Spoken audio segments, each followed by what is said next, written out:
개장 전 성공 전략입니다. 최근에 2차 전지를 둘러싼 뉴스들이 조금씩 좋아지고 있던 찰나였는데 밤사이 테슬라의 급락과 2차 전지 밸류체인 종목들의 하락이 있었습니다. 어떤 대응을 해야 될지 이분과 이야기 풀어보겠습니다. 하이투자증권 이창환 영업부장 모셨습니다. 어서 오세요. 네, 안녕하세요. 안녕하십니까. 리튬 가격과 니켈 가격의 반등에 시장은 기대를 하고 있던 찰나 이렇게 테슬라 등의 조정이 나왔습니다. 어떤 대응을 해야 될지 각 분야별로 전략을 좀 주시겠어요? 2주 전에 이제 리튬 가격 바닥이 왔다라고 좀 말씀드렸었고요. 네. 그래서 리튬열의 양극재 종목도 보자고 말씀드렸던 건데 리튬에 대한 말씀을 드리면 탄산리튬 가격을 지금 뭐 대부분 그 탄산리튬 선물을 많이들 쳐다보고 계시거든요. 그러니까 탄산 리튬 가격에 좀 계절성이 있다고 말씀드렸고 겨울철에 많이 생산이 되고 여름에 적게 생산된다. 그 이유가 겨울철에는 아무래도 이제 그 그 광산 안에 온도가 낮아져서 채굴 난이도가 좀 낮아졌기 때문에 그런 것이고 보통 이제 전기차가 하반기에 그 성수기가 되죠. 그리고 이제 11월과 12월은 연식이 변경이 되니까 판매가 둔화가 되는 게 보통이다 보니까 그래서 판매가 둔화되는 겨울철에 탄산리튬 생산량이 많아지고 네. 그 전기차가 이제 하반기에 보통 그 자동차는 성수기니까 여름철에 배터리 생산이 많이 되거든요. 배터리가 생산이 많이 되는 여름철에 생산량이 줄어드는 현상이 나타나서 보통 맞아요. 3월에서 7월까지는 탄산리튬이 올라가는 상승을 가는 경우가 많고 8월에서 10월까지는 예측하기 좀 어렵고 좀 들쑥날쑥하고요. 11월과 12월 달은 떨어지는 경향을 보통 보여왔다는 겁니다. 그런 계절성이 있는데 지금 그 계절성에 따라서 지금 리튬 가격의 반등 구간에 지금 본격적으로 들어섰다고 볼 수 있겠고요. 그리고 이제 춘절 연휴 이후에 그 업스트림 쪽에서의 리튬 기업들의 가동률이 낮아지고 또 그 중국 같은 경우는 장시성 환경 검사 행사로 인해서 리튬 잔류 흡수 요건이 더 엄격해졌거든요. 환경보호 요건이 엄격해지면서 보통 이게 중국의 그 전기차, 그러니까 2차전지 소재 업체들이 원가 경쟁이 높은 이유 중에 하나가 이런 산업 폐수 문제를 제대로 해결하지 않기 때문에 그게 원가 경쟁이 더 있을 수밖에 없고요. 그리고 이제 호주 같은 경우도 광산의 생산량이 감소되고 리튬 전광 판매량이 하향 조절됐다는 게 되면서 전체적으로 리튬 가격의 바닥이 확인되고 그러면은 그 움직이는 종목들이 뭐 에코프로라든가 포스코홀딩스, 금양, 강원에너지, 미래나노텍 이런 이제 리튬 기업들의 주가가 본격적으로 이제 반등이 나오고 있는 것이고요. 이제 여기서 조심해야 될 거는 이제 그 리튬자 들어가는 기업들 있지 않습니까? 네. 여기는 그 매매 관점에서는 그냥 매매를 할 수는 있는데 투자 관점에서 접근하시면 안 됩니다. 되게 조심해야 돼. 트레이딩 예. 네. 대체로 그 회사들의 그 공시 내용을 보면은 뭐 전환사채 발행이라든가 뭐 사명 변경, 대표이사 변경, 뭐 신주 인수권분 사채 뭐 이런 것들 그런 이제 전형적으로 M&A에 관한 내용들이 상당히 많이 있기 때문에 그런 회사들을 일단 제 개인적인 관점에 투자 관점에서는 리튬 기업들 중에서는 아까 말씀 5개 기업 외에 리튬자 들어가는 기업들은 일단 조심하셔라. 그러니까 투자 관점에서 보시면 안 된다. 뭐 매매는 모르겠습니다. 뭐 네. 사고 팔고해서 몇 프로 수익 내는 거는 모르겠지만 매매 관점에서는 아닌 거고. 그리고 최근에 기관들이 이제 뭐 그 양극재 기업들 많이 잡는데 앞서 하셨는데 그 에코프로, 포스코퓨체, 코스모인소재, LG화학, LNF 이 5개 기업의 양극재 기업들은 특히 연기금 쪽에서 최근에 많이 연속으로 담고 있습니다. 그 매일같이 담고 있는데 이렇게 이제 이런 사이클에 대한 그 모멘텀 플레이로 이렇게 해석을 하고 있고요. 그리고 이 전액 기업들은 제가 엔캠을 좀 당분간 매수관 좀 조심하자라고 좀 의견 들었던 네. 거는 회사에서 이제 공식적으로 얘기를 한 것 같습니다. 그 올해 매출은 2조, 내년에 3조 6천억. 요게 영업이익은 10%를 회사에서 가이던스 제시했기 때문에 그냥 거기에 그러면 올해 영업이익이 2천억이 회사 가이던스고 내년도에 3,600억이 회사에서 제시한 가이던스거든요. 요게 알아서 영업이익 배서 곱해서 그 접근하시면 될 것 같고요. 그리고 그 666만 주가 500물량이 있으니까 현재 주가 곱하기 660만 주를 곱한 시총을 그러니까 거기에 그 시총만큼을 더해야 네. 됩니다. 현재 시총에서 660만 주 곱하기 현재 주가만큼의 시가총액 더한 게 현재 시총으로 이해하셔야 됩니다. 그냥 시가총액 그대로 현재 시가총액 이해하시면 안 돼요. 이거를 비교해서 보시고요. 그리고 그 이제 전액 쪽에서는 지금 덕산테코피아가 어제 좀 상한가가 나왔죠. 목표가 달성이 됐어요. 어제는 이제 비만 치료제 관련한 이슈가 좀 더 강하게 작용을 한 것 같더라고요. 예상치 못했습니다. 저는 꿈에도 생각 못하는 일이라서 그래서 이게 뉴스 보고선 거기 뭐 치료제 명도 없고 근데 납품 예정이라만 나와 있어가지고 그 어떤 판가름을 없어서 그냥 지켜보다가 어떻게 할 건지 말씀드린 것보다 어제는 절반 정도 고객들한테는 차익 실현을 하자라고 의견을 좀 드렸고요.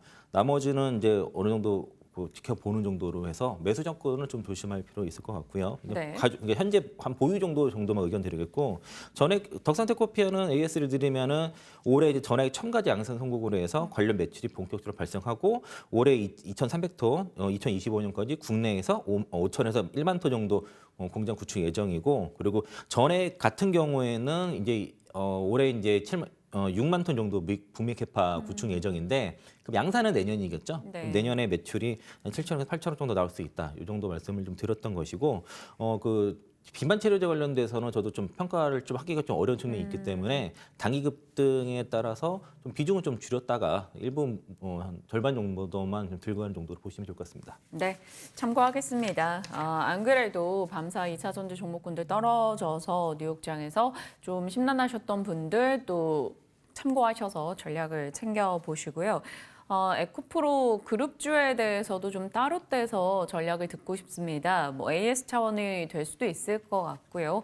계속해서 이제 의견 업데이트해주고 계시는데 지금 시각에서는 어떻게 바라보십니까? 그 에코프로와 에코프로 BM은 이제 이벤트가 있습니다. 이게 에코프로 같은 경우가 이제 MM이라는 이벤트가 네. 있고, 뭐 4월 이전 상장도 10일부터 이제 거래 정지가 들어가니까 아마 그 전까지는 추가적인 상승 모멘트 있을 것 같고요. 그리고 BM 같은 경우도 코스피 이전 글에 따라서 코스피 200 추정 자금 유입에 기대감이 있고, 일단 코스피로 가게 되면은 적어도 코스닥 150 선물 매도로 인한 공매도 공격을 좀 피할 수 있다라고 이렇게 보시면 좋을 것 같고요. 그리고 이제 그 6일부터 8일까지 이제 인터배터리가 있는데, 네. 지난 사실 그 도쿄 2024에서 에코프로 그룹이 클로즈 루프 시스템 V2를 이제 발표를 했거든요. 네. 이게 이제 인터배터리에서도 아마 다시 이걸 공개를 한다 그래서 저도 이제 수요일 아닌 목요일 한번 가볼 예정이고요.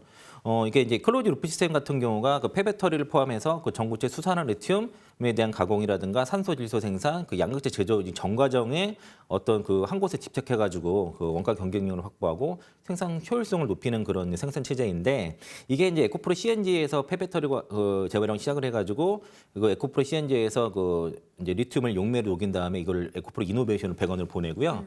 이걸 다시 이제 그 수산 리튬을 그 에코프로 BM이라든가 EM 쪽으로 보내서 이제 양극재를 양극재를 제조를 하는데, 여기서 액화가 되기 어려운 그 니켈, 코발트, 망간 이런 거는 이제 머티리얼주로 가는 거죠. 이런 식으로 해서 순환을 가게 되는데, 이번에 이제 이게 이제 그 영일만 그 산업단지 1, 2, 3 캠퍼스에 구축이 됐고 4단지랑 그리고 블루베리 산업단지에도 들어갈 예정이고요. 캐나다 백강쿠어라든가 이제 헝가리 데브른체 쪽으로 들어갈 예정인데, 이번에 V2가 되게 의미가 있는 게 여기서 산업폐수 정화 및 재사용이 들어갔다는 겁니다. 이로 인해서 원가를 또 30% 더 절감할 수 있는데, 이게 그 전에는 폐배터리 쪽에서 그 스크랩과 블랙매스만 사용하다가 이 네. 산업폐수가 들어간 거예요. 이 기사 보고 되게 깜짝 놀란 게, 이게 큰 이슈인가요? 사람 잘 모르는데 저는 되게 큰 이슈였습니다. 왜 그러냐면 이제 포스코 쪽의 관계자를 통해서 포스코가 지금 산업폐수 문제를 잘 해결을 못해서 지금 수율이 잘 안 잡힌다는 네. 얘기 계속 듣고 있었거든요. 산업폐수가 되게 차리기 어렵다라고 들었는데, 그걸 에코프로가 해낸 걸 보고서 깜짝 놀란 거죠. 그래서 이쪽을 그래서 에코프로 워트리얼 퇴직 임원 분하고 우리 미팅 자리가 있어서 만나게 됐는데, 본인도 되게 놀라시더라고요. 이게 본인이 다닐 동안은 이게 해결이 안 됐던 문제인데 이게 해결이 됐다는 거고요.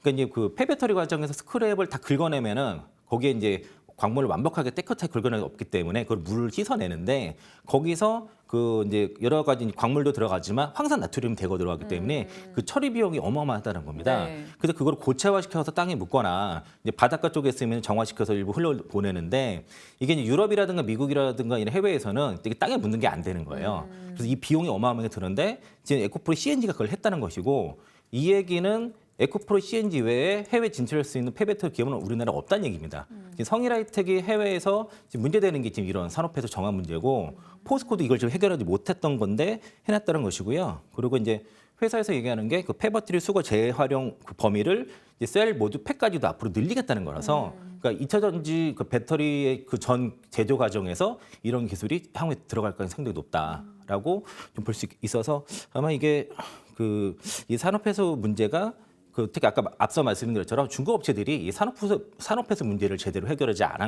않고 그냥 땅에다 묻기 때문에 그래서 원가 경쟁이 높은 거거든요. 그래서 이제 향후에 에코프로 CNG의 가치가 상당히 부각될 가능성이 높고, 그리고 이제 에코프로 그룹이 추구하는 이제 그 북미 캐나다랑 그리고 유럽 쪽에서의 그 클로즈 루프 시스템 구축은 상당히 성공적으로 될 가능성이 높다라고 평가하고 있습니다. 그러면 지금 그래서 뭘 사야 되는 거예요? 뭐라서 그냥 지금 종목은 에코프로 계속 보유하면 되는 그렇죠. 네, 건가요? 그거 가져가시면 될 것 같고요. 그러니까 이거 지금 그 다음에 에코프로는 약간의 이벤트 플레이는 하셔야 될 것 같습니다. 그러니까 4월 10일 거래 정지니까 그 14일간 거래 정지 들어가지 않습니까? 그러면은 거래 정지 직전까지는 아마 주가 상승 가능성이 높아요. 그때 일부 좀 비중 좀 줄일 필요 있을 것이고, 그리고 거래 정지 풀리고 나서는 이제 시가가 이제 움직일 거 아니에요. 그러니까 그 변동성을 한번 이용할 필요가 있다. 그 이후에 조정 시 매수 관점에서 의견 드리겠습니다. 네. 계속해서 조금씩 관련한 이슈들 정리해 나가면서 저희는 업데이트해 나가고 있으니까 참고하시고요. 오늘의 이제 관심 가져볼 만한 기업으로는 LG 화학을 골라주셨습니다. 지금 이 시점에 LG 화학에 대한 메리트 어떤 측면에서 느끼시나요? 그 회사에서 지금 이 친환경 소재, 2차전지 소재, 신약 부분의 그 3대 이제 신규 성장 산업으로 여기 투자를 하고 있는데 최근에 그 회사채 공모를 했는데 뭐 수요가 2배 이상 몰려가지고 발행 한 1조 지금 회사채 발행 예정이거든요. 원래 5천억 발행 예상이었는데 너무 많이 몰려서 지금 2배 발행으로 좀 들어가는데 이런 것들이 이제 신규 사업으로 투자 계속 될 것이고 앞으로 이제 매년 4조 원 규모의 이제 캐펙스 투자가 3년간 지속될 거라서 자금 많이 필요할 텐데 제가 관심 가진 거는 크게 두 가지입니다. 그 첫 번째는 이제 지금 그 회사가 이제 그 LG 엔솔 지분을 80% 이상 가지고 있는데 글로벌 최저한세 때문에 이거 세금을 LG화학 쪽에서 많이 물어야 되는 그런 문제가 있거든요. 올해까지 이제 그 80% 밑으로 떨어뜨리지 않게 되면은 뭐 수천억의 세금을 물을 수 있는 부분이라서 이를 지분을 유동화할 수 있다는 거죠. 그렇게 되면 LG 에너지솔루션의 지분 가치가 상당히 부각될 수 있는 문제라서 그래서 이런 그렇게 되면 그동안 많이 그 지주 살인 받았던 것들이 축소가 될 수 있는 그런 호재가 있을 것이고요. 또 양극재 같은 경우는 최근에 이제 GM 쪽에 24조 7천억의 수주를 받았는데 회사에서 IR 때 말한 게 올해 몇 군데 더 수주 가능성이 있다라고 얘기를 했기 때문에 이게 수주 공시 나올 때마다 칠 때마다 그때는 좀 세겠다가 다시 되돌아오면은 매수하는 관점에서 보시면 될 것 같고 그리고 LG화학의 주가가 좀 많이 빠진 이유 중에 하나가 이게 지금 LG와 ELS 때문이라는 얘기가 좀 있거든요. 그래서 이제 이게 지금 아마 10월까지 61만 원 주가를 회복하지 못하면은 네. ELS 투자자들 손실은 무조건 불가피한 상황이라서 그래서 저는 지금 그래서 이제 만기까지 기다리는 것보다는 아까 말씀드린 그런 호재도 있고 그리고 수주 모멘텀도 있기 때문에 지금 그리고 이제 역사적으로 지금 아마 80개월 선에서 120개월 선에서 항상 역사적인 저점이었거든요. 그래서 월봉상으로도 주가는 저점인데 모멘텀도 있고 그리고 저는 그래서 지금은 저가 매수 정도에서 접근을 하시고 10월달 이제 1에서 만기 이후에는 그때부터는 본격적으로 비중을 좀 더 늘려도 되지 않을까. 그래서 그렇게 계획을 좀 개인적으로 잡고 있습니다. 지금은 저가 매수 관점으로 공격적 대응보다는 일단 좀 차분히 살펴보고 그 이후 10월 이후에 추가적인 전략을 나눠주시지 않을까 싶습니다. LG 화학 가격 전략은 저희가 어떻게 세울까요? 증권사 목표가 쭉 그 리포트 보니까 제일 하단이 49만 원, 최근에 2월달 나온 것 중에서 상단이 67만 원이라서 목표가 67만 원 하고요.